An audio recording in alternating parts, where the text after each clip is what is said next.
This is my fourth time trying to record this video. It seems like it's gonna be one of those days, but I wanted to share with you my top 10 ways on how I keep my Hellcat safe, because for the past 2.5 years, I've gotten a lot of people very concerned over the fact that my Hellcat is gonna get stolen one of these days. And I'm fortunate enough where it hasn't happened to me yet, but that doesn't mean that I'm not prepared for anything. So these are the current things that I do, and these are products that I've purchased with my own money. So none of these are sponsored, by the way. Nobody's paid me to talk about them, and I have been using these for a little over a year at this rate. So I'm gonna give you my honest review on whether or not I think each one is actually worth your money. Now, also keep in mind that these are things that you can implement. Can I speak today?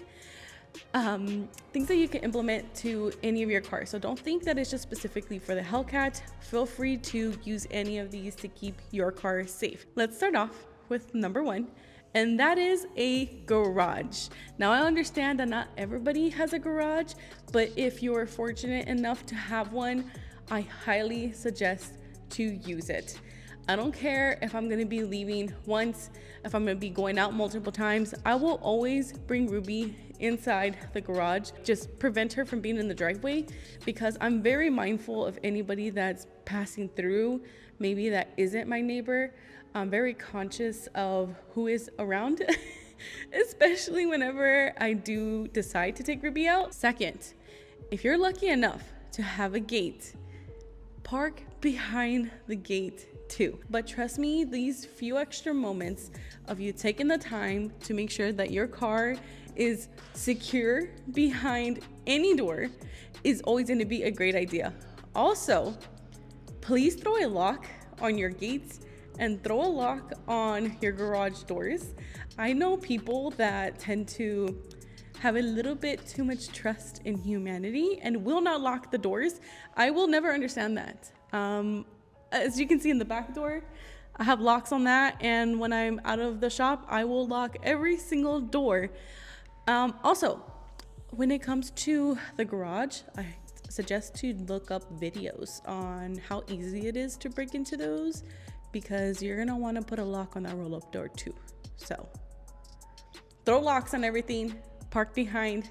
I know it's gonna be annoying to having to open the gate and closing the gate and locking everything up, but trust me, you're gonna want to reduce the visibility of your car outside in your driveway. Number 3 is a kill switch. Now, there are a lot of different ones in the market, but I purchased mine through Jordan Distributors Inc., and it is called Ghost Power.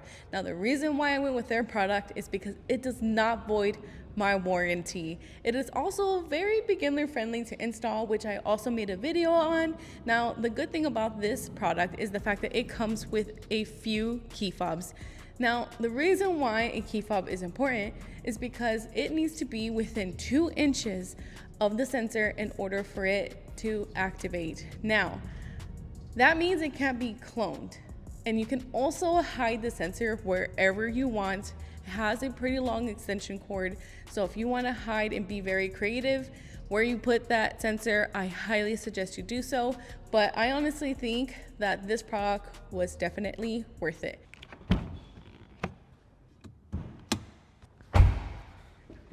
I just drove the car today, so it's going to be a little warm. Toasty. Number 4 on the list is a fuel pump disabler. I also purchased this through Jordan Distributors Inc., and it is called Ghost Lock. Now, the cool thing about their product is it comes with a GPS tracking system. Now, you do have to pay a subscription for the app, but I personally think it is 100% worth every penny. Now, let me tell you why. It will text you updates with the exact location of when your car was started within seconds. Now, the cool thing about this, when I first tried it out, was it will also tell me when it is in idle, when it is stopped, and when it is turned off, giving me the location every single step of the way. Not every single step, I should say more like every single milestone. So like, for example, if it's been in idle for the last 5 minutes, it will tell me that and where it is. I think that's super cool. Very responsive. I love this app better than another app that I'm currently paying for, and I'll tell you about that one in just a second. But I personally think that these two products from Jordan Distributors Inc. are completely worth it. Also, I'm not being paid to talk about good about these items. I've been using them, bought them with my own money, and I personally think they are worth it. And I would totally buy these things again. For this next one, you're not gonna wanna do too often, but it's a great option if you're gonna leave the car parked for a long period of time. And that is actually removing the fuel injection relay. Now, the reason why you want to remove it is because without it, the car will literally not start. Sure, they can have a few extra fuses on them and put it in, but keep in mind that this is an extra step that they're going to need to do. And the number one thing that a thief wants to do is get in and out as quickly as possible. So that's why implementing all these additional steps, it's literally going to take them a longer time, and hopefully they're going to give up on trying to steal your car. So these are just a few of the things that I'm currently doing, and let me go on to the rest of the list. Oh, you know what? Let me tell you about the one that I hate the most, and that is number 6. I don't think this one is worth it at all, in my opinion. And the only reason why it's on this list is because I'm currently paying for it, and that is the Dodge app, also known as Guardian. I have beef with this app because it's not responsive. I had this app ever since I got Ruby. I cannot download the owner's manual, not even once. And you would think for an app that you're paying for, that you would at least be able to read the owner's manual. No, I haven't seen the owner's manual on that thing once. Whenever you do want to update or like refresh the location of where it was last parked, now that's another limit to this app. It won't tell you when it started, moved, anything like that. It takes a while for it to update the location. And when you're, let's say, inside a store or a restaurant and you want to kind of like refresh the location on there, you have to enter a PIN. And it takes a while, like, not joking, 5 minutes for that thing to kind of load and accept in order for it to refresh the location.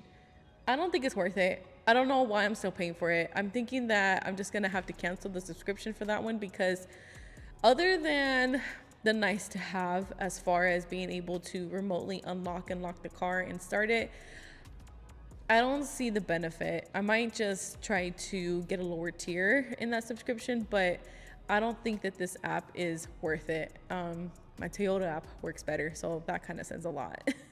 Number 7, I have a few of these located throughout the car. Let me grab it. And that is AirTags. Now, I have several of these located throughout the car. Now, the cool thing about this is that you're able to remove the speaker. The downside is that the battery dies fairly quickly in the AirTags. So I was able to find a product that's called battery extension case to extend the battery life. And it claims to extend the battery up till 10 years. Now I've only been using it for like a year, so I can't really speak to it last that long, but so far so good.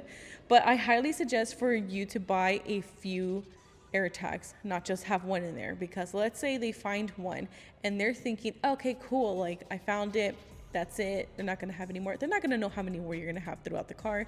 Also, if you remove the speaker, they can't ring it, or ring the chime, I should say, in order for them to be able to locate where you've hit it. And if you buy like the battery extension case like I did, you won't actually need to be digging into your car to get out the AirTags anymore. So I highly suggest to get a few AirTags for your car.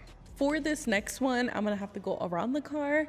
Now, it is something that is super simple for you to do, and that is, can't even see it with the reflection, but to get a VIN cover. Remember, I'm telling you what I'm currently doing with my car. So I have a VIN cover that I keep on at all times. Haven't had any problems with cops yet with it, so that's just what I do. Number 9 is my favorite hack in this entire list, and I know you have this in your kitchen, and it's only gonna cost you 20 cents.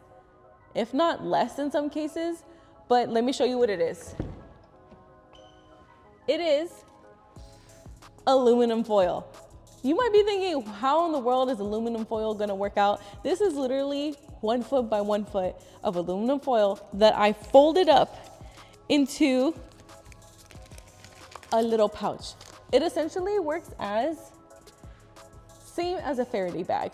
Obviously this is way nicer, softer, might not scratch your keys.